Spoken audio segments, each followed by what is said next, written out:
성경 말씀 함께 보겠습니다. 오늘 우리에게 주신 하나님 말씀은 신약성경 요한계시록 11장 11절부터 13절 말씀입니다. 찾으셨으면 제가 봉독하겠습니다. 3일 반 후에 하나님께로부터 생기가 그들 속에 들어가매 그들이 발로 일어서니 구경하는 자들이 크게 두려워하더라. 하늘로부터 큰 음성이 있어 이리로 올라오라 함을 그들이 듣고 구름을 타고 하늘로 올라가니 그들의 원수들도 구경하더라. 그때 큰 지진이 나서 성 10분의 1이 무너지고 지진에 죽은 사람이 7천이라. 그 남은 자들이 두려워하여 영광을 하늘의 하나님께 돌리더라. 아멘. 오늘은 두 증인이라는 제목으로 하나님 말씀 대언하겠습니다. 지난주 함께 말씀을 나눈 것처럼 요한계시록 10장에는 한 힘센 천사가 손에 작은 두루마리를 들고 등장했습니다. 그리고 사도 요한이 하늘에서 그 두루마리를 가지라는 음성을 듣고 힘센 천사에게 나아가 작은 두루마리를 달라고 했습니다.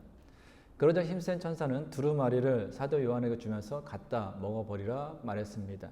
그리고 많은 백성과 나라와 방언과 임금에게 다시 예언하라고 말합니다. 그 뒤 이 힘센 천사가 오늘 본문 요한계시록 11장에는 사도 요한에게 지팡이와 같은 갈대를 줍니다. 오늘 본문 1절입니다. 또 내게 지팡이 같은 갈대를 주며 말하기를 일어나서 하나님의 성전과 제단과 그 안에서 경배하는 자들을 측량하되.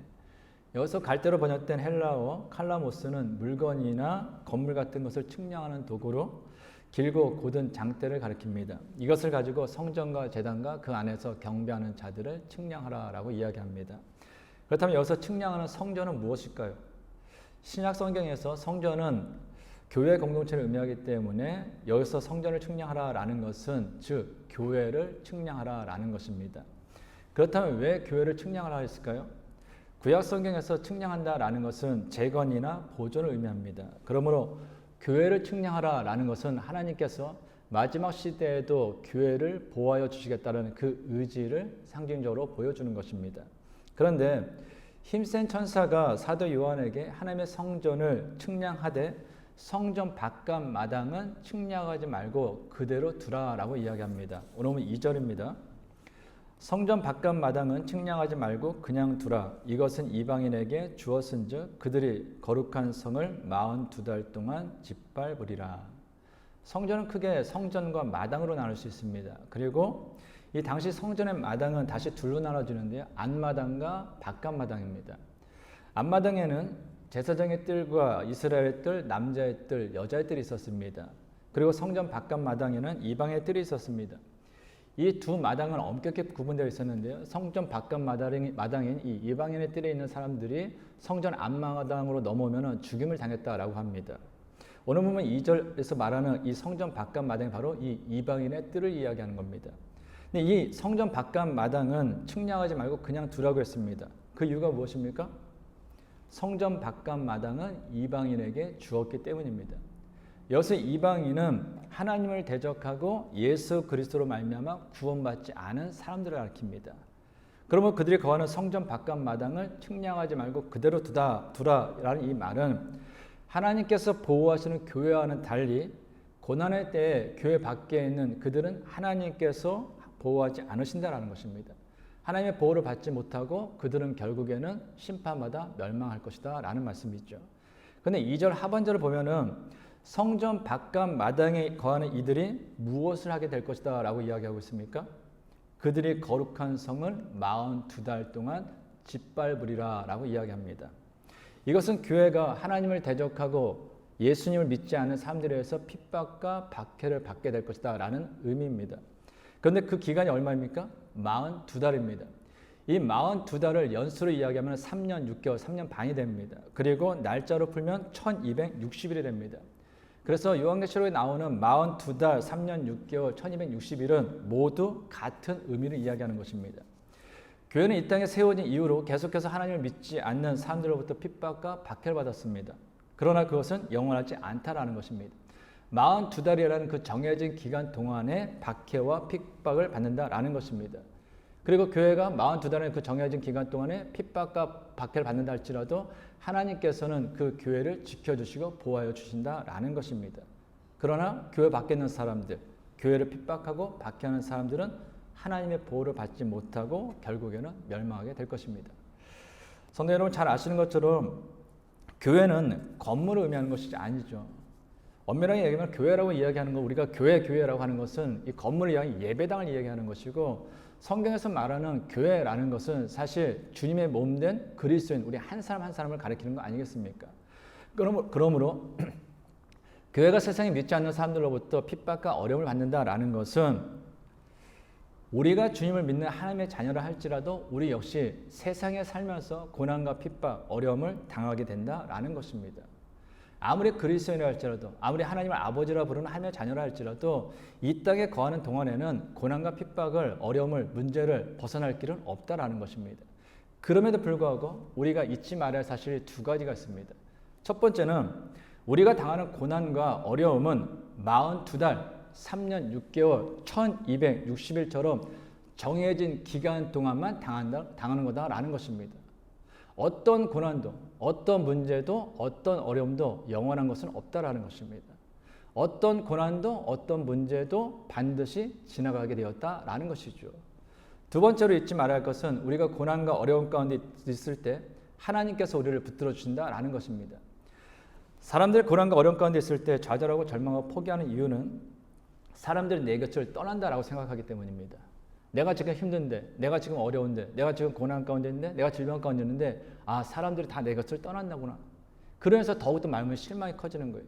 절망도 커지고 낙심되고. 그러다 보니 삶에 대한 포기를 갖게 되는 것이죠. 그런데 아무리 큰 고난과 어려움이 있다 할지라도 누군가 그와 함께 한다면 그 사람은 그 어떤 어려움도 고난도 다시 이겨내고 일어날 수 있습니다. 이와 같은 인간관계의 모습을 솔로몬은 전도서를 통하여 다음과 같이 말합니다. 전도서 4장 9절에서 12절입니다. 두 사람이 한 사람보다 나음은 그들의 수고함으로 좋은 상을 얻을 것임이라. 혹시 그들이 넘어지면 하나가 그 동물을 붙들어 일으키려니와 홀로 있어 넘어지고 붙들어 일으킬 자가 없는 자에게는 화가 있으리라. 또 두 사람이 함께 누우면 따뜻하거니와 한 사람이면 어찌 따뜻하랴. 한 사람이면 패하겠거니와 두 사람이면 맞설 수 있나니 세 겹줄은 쉽게 끊어지지 아니하느니라. 솔로몬 전도서를 통하여서 한 사람보다는 두 사람이 함께 더불어 사는 것이 낫다라고 이야기합니다. 이유가 무엇입니까? 혹시라도 한 사람이 넘어지면 다른 사람이 손을 내밀어 붙들어주고 일으켜줄 수 있기 때문입니다. 또한 홀로 있는 것보다는 두 사람이 있는 것이 따뜻하기 때문입니다. 그리고 어려움을 경험했을 때 혼자보다는 두 사람, 세 사람이 함께 있으면 그 어려움을 극복하고 이길 수 있기 때문에 혼자보다는 두 사람이 낫다라고 이야기하는 것입니다. 그런데 사람에게는 늘 언제나 한계라는 것이 따릅니다. 정말로 힘들고 어려운 사람에게 같이 하고 싶은데 사람에게는 육체의 한계도 있고 시간의 한계도 있습니다. 환경적인 한계도 있습니다. 그래서 정말로 같이 하고 싶은데 같이 할 수 없는 상황이 반드시 따라온다라는 것입니다. 그래서 사람은 우리가 인생을 살면서 어느 정도 서로 사랑하고 격려하고 위로할 수 있는 대상을 될 수 있지만 끝까지 믿고 의지할 수 있는 대상은 되지 못하는 것입니다. 그런데 하나님은 어떻습니까? 하나님은 임마누엘이십니다. 영원 전부터 영원 후까지 영원하신 분이십니다.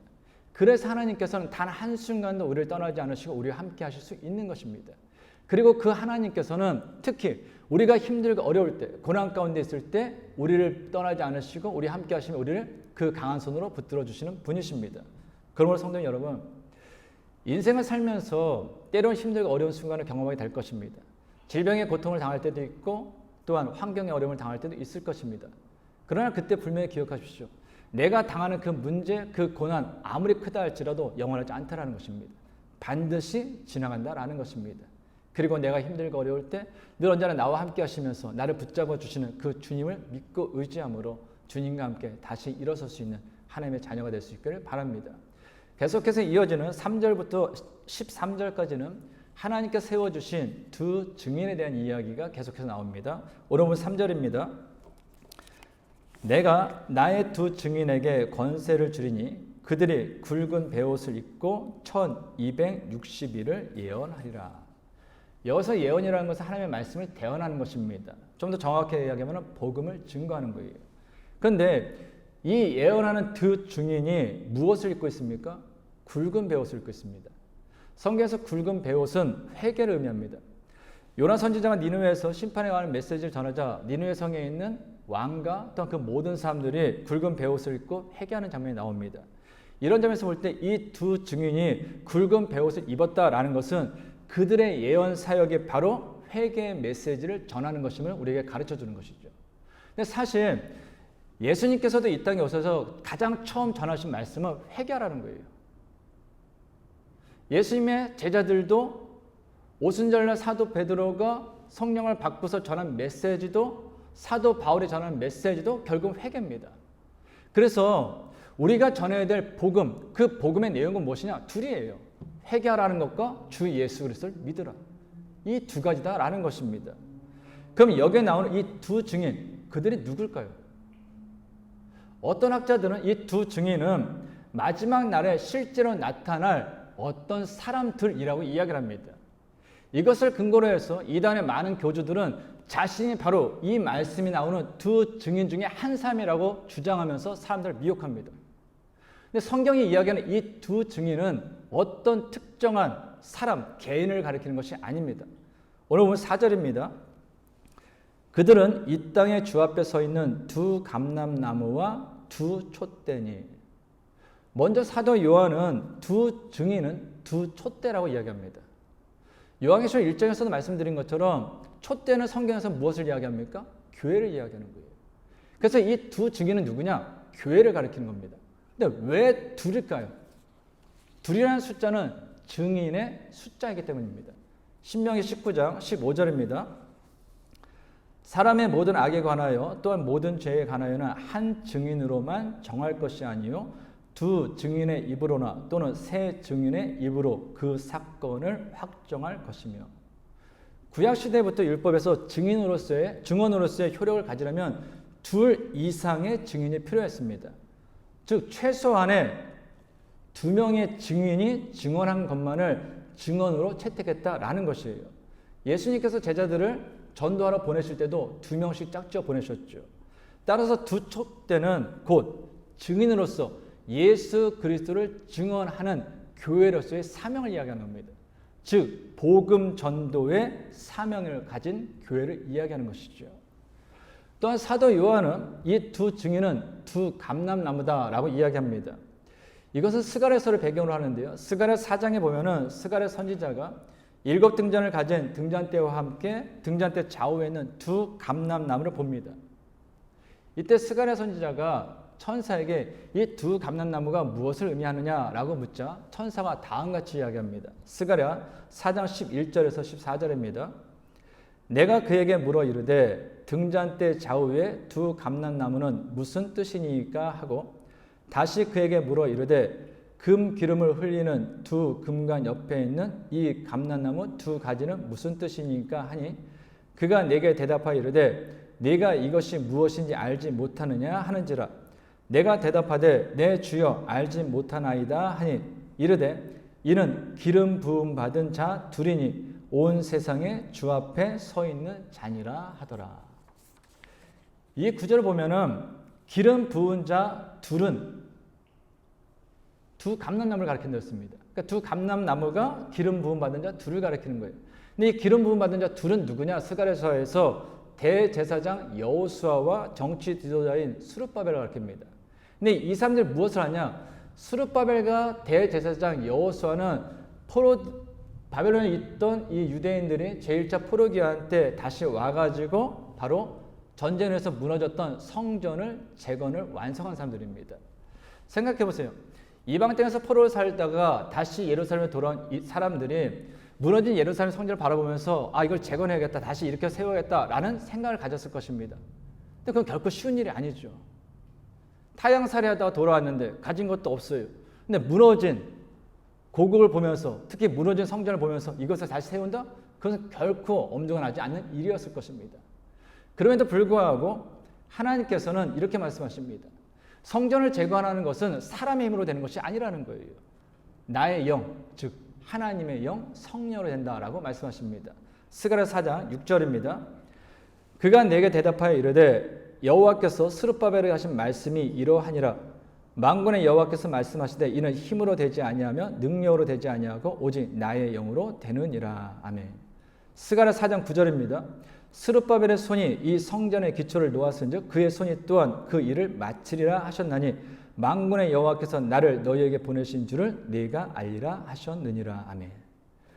그러므로 요한계시록에서 두 증인을 두 감람나무로 표현한 것은 바로 스룹바벨과 대제사장 여호수아가 성령의 능력으로 성전을 완공한 것처럼 교회가 복음을 전하는 그 복음 증거의 사명은 사람의 힘이나 사람의 능력으로 되는 것이 아니라 바로 성령의 능력으로 감당이 될 것이라는 것을 보여주는 거예요.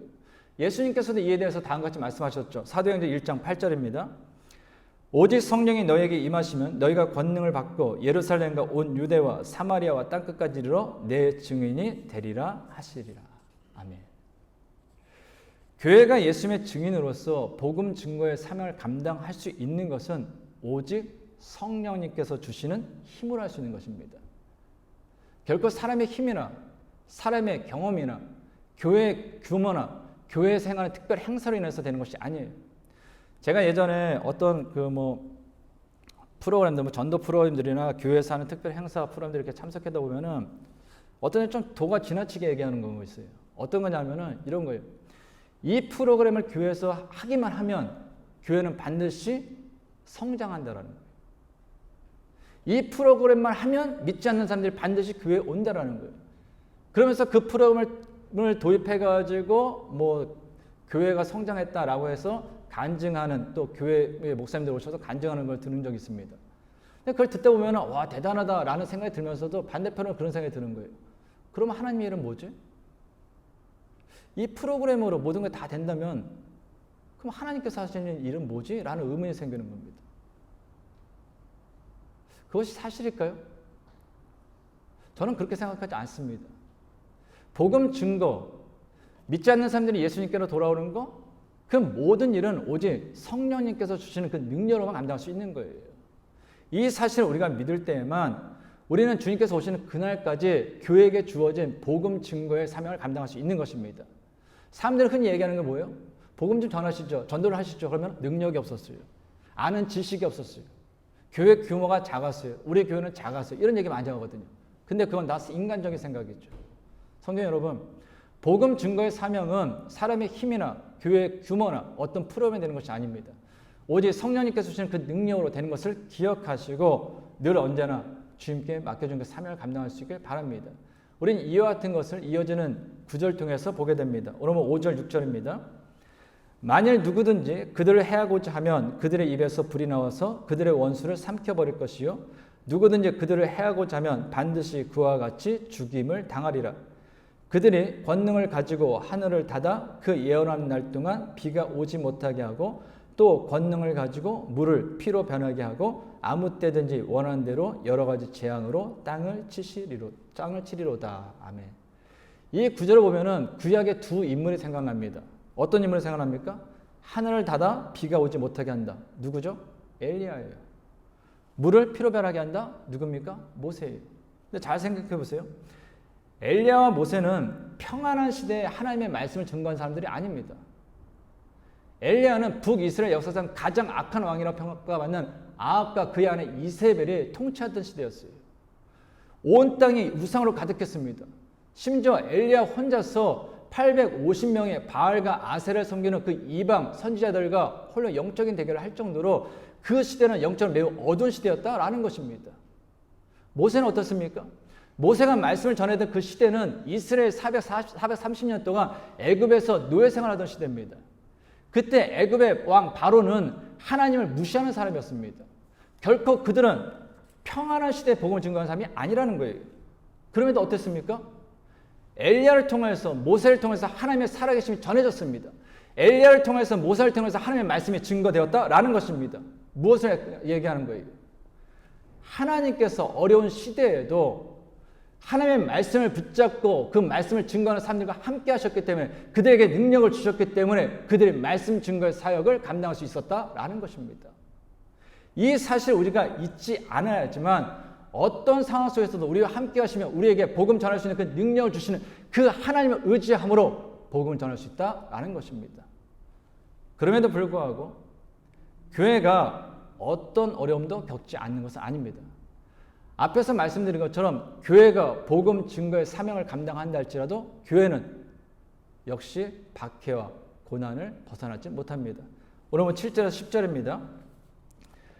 그들이 그 증언을 마칠 때 무적행으로부터 올라오는 짐승이 그들과 더불어 전쟁을 일으켜 그들을 이기고 그들을 죽일 터인즉 그들의 시체가 큰 성길에 있으리니 그 성은 영적으로 하면 소돔이라고도 하고 애굽이라고도 하니 곧 그들의 주께서 십자가에 못 박히신 곳이라.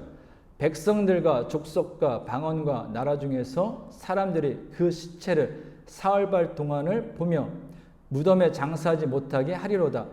이 두 선지자가 땅에 사는 자들을 괴롭게 한 거로 땅에 사는 자들이 그들의 죽음을 즐거워하고 기뻐하여 서로 예물을 보내리라 하더라. 이 구절을 보면 두 증인이 증언을 마칠 때 무적행으로부터 오는 짐승이 그들과 전쟁을 했는데 그들이 이기고 그들을 죽인다라고 이야기합니다. 무적행에서 올라오는 이 짐승에 대해서는 요한계시록 13장과 17장에서 자세히 이야기합니다. 그런데 이 무적행에서 올라오는 이 짐승은 교회를 박해하는 세상의 통치자들을 상징합니다. 교회는 역사적으로 세상의 통치자들로부터 핍박과 박해를 받았습니다. 지금 사도 요한이 요한계시록을 쓰는 이 시대도 어떻습니까? 초대교회 당시에도 로마 제국과 로마의 네로 황제를 비롯한 도미티아누스를 비롯한 수많은 황제들로 인해서 초대교회 교인들은 핍박과 박해를 받았습니다. 그들은 예수 그리스도를 믿는다는 그 이유 하나 때문에 일자리를 가질 수도 없었고 재산을 빼앗기기도 하고 감옥에 갇히기도 하고 목숨을 잃기도 했다라는 것입니다. 그럼 오늘날은 어떻습니까? 오늘날은 박해가 없을까요? 중국의 예를 들면 중국은 지금도 교회와 십자가와 또한 예배 성구를 불태웁니다. 강제로 교회를 철거하기도 하고 심지어 교회를 폭파하기도 합니다. 공안들은 지금도 중국에 들어오는 선교사, 목회자의 모든 신분을 다 갖고 있습니다. 그래서 그들이 공항에 도착해서 활동하는 그 모든 것을 다 감시합니다. 그래서 중국에서는 복음 전함의 사역을 감당하기가 참 어려운 거예요. 그래서 중국 안에서 신실한 그리스도인의 신앙생활하고자 하는 사람들은 가정교회로, 지하교회로 모이고 있다는 것이죠. 우리가 선교하고 있는 라오스는 어떻습니까? 겉으로는 종교 자유가 인정되는 것 같아요. 그럼에도 불구하고 라오스 역시 모든 것을 통제해서 그 안에서도 선교사, 목사라고 이야기를 쓸 수 없습니다. 제대로 성경을 가르칠 수 없고 제대로 예배를 드릴 수 없다라는 것이죠. 모든 것이 통제 안에 있고 그 라오스 역시 수많은 미신과 샤머니즘에 인하여서 그곳에서 예수를 믿는다면 핍박을 받는 사람들이 많다라는 것입니다. 북한은 어때요? 북한은 예수를 믿는 사람들은 간첩죄가 됩니다. 그래서 그들은 예수를 믿다가 걸리면 정치범 수용소에 잡히게 되는 거예요. 북한은 올해를 제외하고 지난 20년 동안 세계 최악의 기독교 박해국 1위를 차지했습니다. 올해는 아프가니스탄이 1위를 차지했습니다. 놀라운 건 전 세계 국가들의 박해와 차별 정도를 기록한 월드와치 리스트에 따르면은 약 3억 6천만 명의 기독교인들이 신앙을 이유로 박해를 받고 있다라는 거예요. 이것은 작년에 비해서 2천만 명이 증가했습니다. 이걸 통계적 평균을 내보면 기독교인 7명 중에 1명이 지금도 박해와 핍박을 받고 있다라는 거예요. 사실 우리가 예수를 믿는다라는 것이 큰 어려움 없이 믿으니까 다른 나라들 다 그럴 거야. 모든 사람들이 다 그렇게 평안히 믿을 거야 라고 생각하지만 실제로는 7명 중에 1명이 예수를 믿기 때문에 지금도 박해와 핍박을 당하고 감옥에 갇히고 심지어 죽고 있다라는 것입니다. 이처럼 교회는 이 땅에 세워진 이후로 지금까지 하나님을 대적하는 세상의 통치자, 국가, 사회, 종교 집단으로부터 핍박과 박해를 받아왔습니다. 그리고 이와 같은 역사는 예수님께서 이 땅에 오시는 그날까지 계속해서 이어질 것입니다. 그러면서 성도 여러분, 중요한 사실이 무엇인지 아십니까? 그럼에도 불구하고 교회는 결코 이 땅에서 사라지지 않는다라는 거예요. 오늘 보면 11절, 12절입니다. 3일 반 후에 하나님께로부터 생기가 그들 속에 들어가매 그들이 발로 일어서니 구경하는 자들이 크게 두려워하더라. 하늘로부터 큰 음성이 있어 이리로 올라오라 함을 그들이 듣고 구름을 타고 하늘로 올라가니 그들의 원수들도 구경하더라. 하나님께서 죽은 그 두 증인을 다시 살리시고 원수들이 보는 가운데 하늘로 올라가게 하셨습니다. 무엇을 얘기하는 거예요? 교회가 이 땅에서 복음을 전하다 박해를 받고 순교를 당하기도 하지만 교회는 결국에는 예수 그리스도처럼 부활하여 이 땅을 다스리는 왕 노릇을 하게 된다라는 것입니다. 실제로 그렇지 않습니까? 앞에서 말씀드린 것처럼 초대교회는 로마 제국과 로마 황제로부터 수많은 핍박과 박해를 받았습니다. 근데 결국 무너진 건 무엇입니까? 로마 제국이 무너졌고 로마 황제들이 무너졌지 교회는 지금도 살아 역사에서 예배를 드리고 복음을 증거하고 하나님과 함께 찬양하고 있다라는 것입니다. 중국에서 라오스에서 북한에서 이 땅에 있는 수많은 나라에서 사회에서 기독교인들을 교회를 핍박하고 있지만 더 중요한 사실은 무엇입니까? 그럼에도 불구하고 중국에서도 라오스에서도 북한에서도 예수 그리스도를 믿는 그 숫자는 점점 더 늘어나고 있다라는 것입니다. 그 이유가 무엇입니까? 예수 그리스도의 증인으로서 복음 증거의 사명을 감당하는 그 교회를 통해서 하나님께서 역사하시기 때문이에요. 이 사실을 바로 오늘 보면 13절이 우리들에게 보여줍니다. 오늘 보면 13절입니다.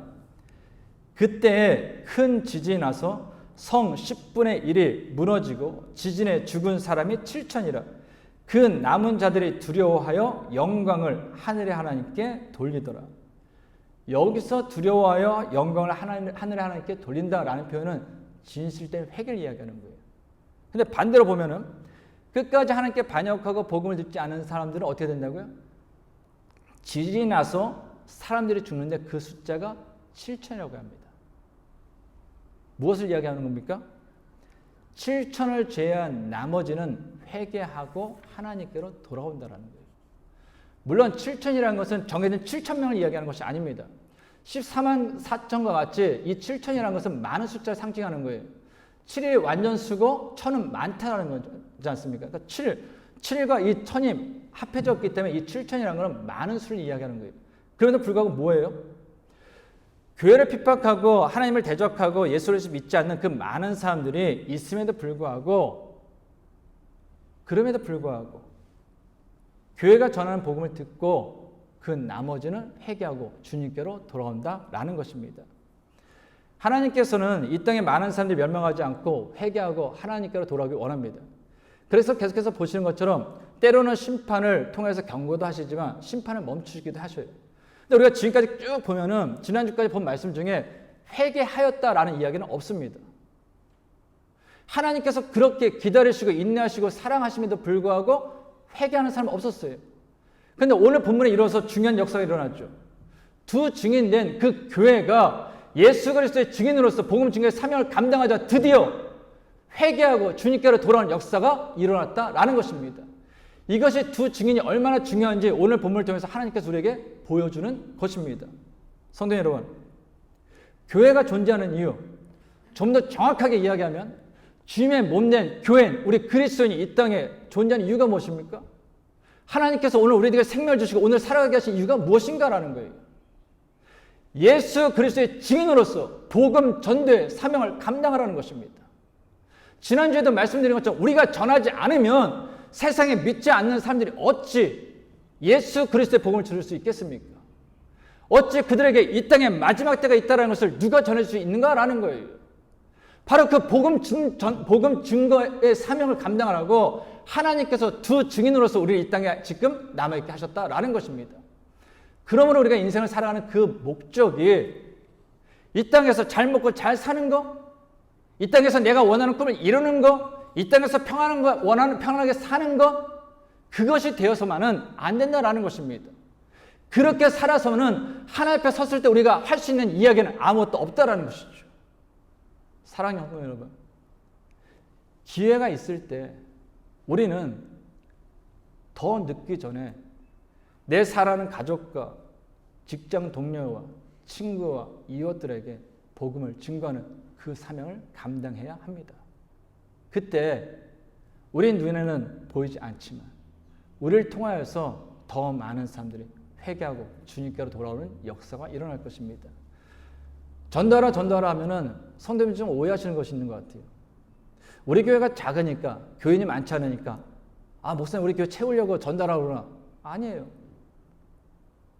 우리 교회로 오라 하지 않으셔도 됩니다. 사시는 지역이 다 다르시니까요. 가까운 교회 가라고 하세요. 상관없어요. 우리가 해야 할 것은 반드시 만나는 사람들에게 예수 그리스도를 전하는 그 증인으로서의 사명을 감당해야 된다라는 것입니다. 그래야 하나님 앞에 섰을 때 저와 여러분이 구원받은 자로서 하나님의 자녀로서 부끄럽지 않은 구원을 받을 수 있을 것입니다. 바로 저와 여러분 모두가 주님 오시는 그날까지 증인으로서의 사명을 감당할 수 있기를 간절히 주님의 이름으로 축원합니다. 기도하겠습니다. 하나님 아버지, 저희가 복음을 듣고 예수 그리스도를 믿음으로 구원을 받아 하나님의 자녀가 될 수 있었던 것은 핍박과 죽음을 두려워하지 않고 예수 그리스도의 증인으로서 복음을 전한 수많은 믿음의 사람들이 있었기 때문입니다. 그러면 이제는 저희가 주님의 증인이 되어 복음을 전하게 하여 주옵소서. 때로는 힘들고 어려운 일도 있겠지만 그때에도 저희를 지켜주시고 보호하여 주시는 주님을 믿고 의지함으로 끝까지 복음 증거의 사명을 감당하게 하옵소서. 예수님의 이름으로 기도하옵나이다. 아멘. 이 시간 다 일어나서 찬양하시고 또 결단의 기도하겠습니다.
하나님께서 이 땅에 교회를 세우신 이유가 무엇이겠습니까? 하나님을 예배하는 예배 공동체, 복음을 전하는 선교 공동체로 이 땅의 사명을 감당하기 원하셨기 때문입니다. 그럼에도 불구하고 교회가 교회로서의 사명을 감당하지 못할 때 지금도 이 땅에 하루에도 수많은 교회들이 무너지고 있습니다. 수많은 교회가 텅텅 비어있고 수많은 교회가 레스토랑과 심지어 술집으로 변하고 있습니다. 이유가 무엇입니까? 복음의 역사가 사라졌기 때문입니다. 그 교회 안에 예수 그리스도의 생명이 사라졌기 때문입니다. 더 나아가 주님의 몸된 교회로서 사명을 감당해야 될 그리스도인 우리 한 사람 한 사람이 예수 그리스도에 대한 복음의 사명을 감당하지 않았기 때문입니다. 사랑하는 성도 여러분, 여러분들의 꿈꾸는 교회는 무엇입니까? 여러분들이 원하는 소원은 무엇입니까? 저는 하나입니다. 주님께서 오시는 그날까지 우리 교회가 이 땅에서 예배하는 공동체로서 복음을 전하는 공동체로서 서 있기를 원하는 것입니다. 우리 각 사람이 그렇게 살아가길 원하는 것입니다. 사랑하는 우리 시간 같이 기도할 때 주님, 우리 교회가 진정 복음의 선도의 사명을 감당하게 하여 주시옵소서. 이 땅에 수많은 많은 사람들이 주님을 알지 못함으로 인해서 죽어가고 있습니다. 죄의 심판 가운데 있습니다. 하나님 그들에게 복음의 전도의 사명을 감당할 수 있는 교회가 되게 하여 주옵소서. 우리 시간 같이 주 앞에 기도하기 원합니다. 하나님께서 이 시간 우리를 붙잡아 주시옵소서. 우리에게 진정한 복음의 사명을 감당하게 하여 주시옵소서. 우리가 진정 주만에서 구원받은 역사의 사명을 감당할 수 있도록 하여 주시옵소서. 하나님께서 교회는 진정 이 땅에서 선교 공동체가 되어야 될 것입니다. 교회는 이 땅에서 예배 공동체가 될 것입니다. 교회는 결코 동호회가 아니고 교회는 결코 사교모임도 아닙니다. 교회는 인간들이 자신의 기쁨을 위해서 모이는 것이 아닙니다. 하나님께서 그럴 때는 교회는 결코 교회의 사명을 감당하지 못할 것입니다. 하나님께서 우리에게 은혜를 하여 주시옵소서. 성령님께서 우리에게 능력을 하여 주시옵소서. 우리가 진정 다시 복음의 역사를 감당할 수 있는 교회가 되게 하여 주시옵소서. 우리 한 사람의 주의 번의 교회로서 예수 그리스도의 십자가 들고 나가게 하여 주시옵소서. 이 땅 아직 주를 알지 못하는 사람, 주를 알지 못하는 죽어가는 사람들, 하나님께서 정하신 그 심판의 능력을 알지 못하는 그 사람들에게 복음을 전하는 자가 되게 하여 주시옵소서. 우리를 통해서 이 땅에는 많은 산나중에 죽게 나오게 하여 주시옵소서. 우리가 어느 날들 주 앞에 부른다는 날짜도 주 앞에 섰을 때 부끄럽지 않은 자가 되게 하여 주시옵소서. 주 앞에 결코 부끄러운 것 같지 않는 자가 될 수 있도록 주여 우리를 위하여 주시옵소서.